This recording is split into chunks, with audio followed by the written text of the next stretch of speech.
Hey there drone fans, Rick here again from Drone Valley. In today's video, I'm out testing the Quickshots feature of the brand new DJI Mni3 Pro drone. Now this is a bit of artificial intelligence that's actually built into the drone, and what it'll do is you can select a point of interest. It could be you, it could be a farmhouse, and you'll highlight that point of interest and then select one of the quickshot modes, hit a button, and the drone will fly a predetermined pattern, keeping that point of interest right in the center of the frame. So it's essentially turning you into an amazing pilot just by hitting a button. So it's pretty cool. You automatically become Francis Ford Coppola just by touching a button. And one of the things I love so much about the DJI drones and the Mni3 in particular is that it's not a hard drone to fly. So if you're out for your first or your second or your third flight and there's something you want to capture, you can highlight it, hit the button, and have the drone circle it, have it fly away from it, have it do a loop around it in a boomerang fashion. And I'm going to show you all the different modes, but for me what that does is it gives me just a different perspective that I love putting into video clips. So when I'm filming something, if I found a beautiful, I don't know, haystack or something that I want to film, I can hit one of the quick shots, it'll automatically fly around the haystack and capture it from every angle, and it's just a really easy way to fly the drone. So I'll show you all six, and then I'll come back at the end with a couple of final thoughts. So stay tuned, here we go. The first quick shot is a simple one that I use an awful lot.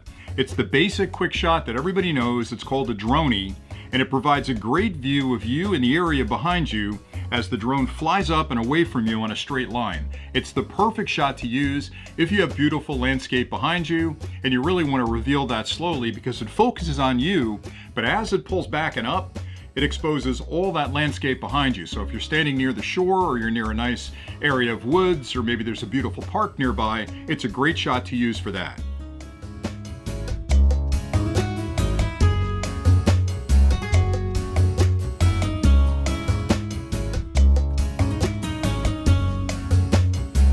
The rocket quick shot is very similar to the Dronie, but instead the drone shoots straight up and provides a much more expansive view of the area all around you.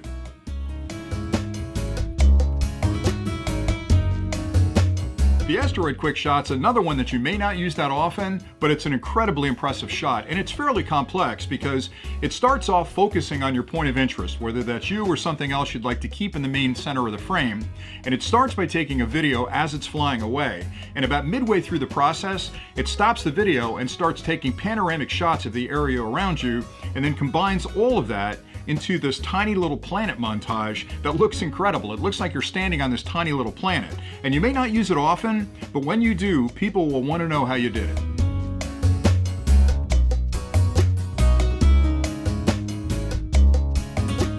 The circle quick shot is easily the most popular, and I use this one all the time.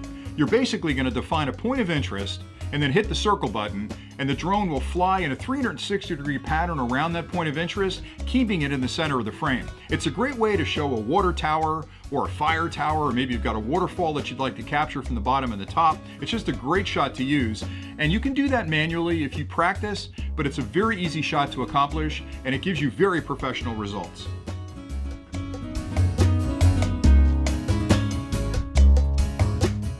The Helix shot is another really interesting one that I use on occasion, and it's basically a modified circle shot that as the drone circles the point of interest, it's also ascending in the air. So it's a bit of a corkscrew pattern that it's following, and it's exposing more and more of the background area around you. And that's a great one to use if you're in a beautiful location. Maybe you're standing on a rock at the edge of the beach. It just gives you a real good feel for the area around you.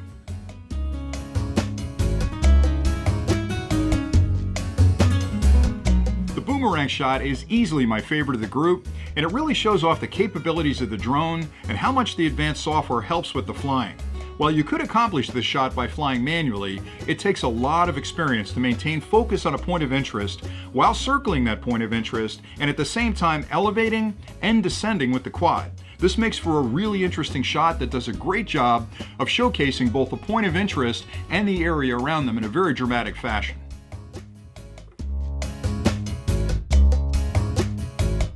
I hope that was helpful. And the Quickshots feature is one of those standout features in the Mini 3 Pro and a lot of the drones that DJI makes that I don't think gets enough coverage, because when I talk to new pilots or people that are thinking about joining the hobby, the one question I get all the time is, boy, those drones look really hard to fly. How am I ever going to keep a point of interest in the center of my frame and be able to circle it and do all those beautiful shots? It's going to take me years to get that good. And the honest truth is, you're going to take some time to become a really good pilot. Circling an object's a little bit tricky because you've got control of both joysticks at the same time, so to maintain that smooth rotation around an object and keep it in the center of the frame takes a lot of practice. But the secret is, Quickshots will do it for you automatically. So when I show new flyers the Quickshot feature, I show them to highlight an item, push a button, and it'll actually fly around that object. They fall in love with it immediately. So that gives you a quick way to get the perfect shot until you get good enough as a pilot to do it on your own. But either way, I use it all the time. That's a big secret. Don't tell anybody, because sometimes I'm in a hurry and I want to get that perfect shot of a flagpole, and it's a little tricky with the wind to sort of circle that flagpole. So I'll cheat and I'll use Quickshots, and it just works out great. So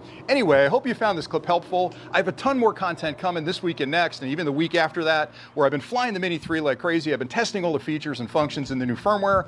So if you haven't subscribed to the channel yet, what are you waiting for?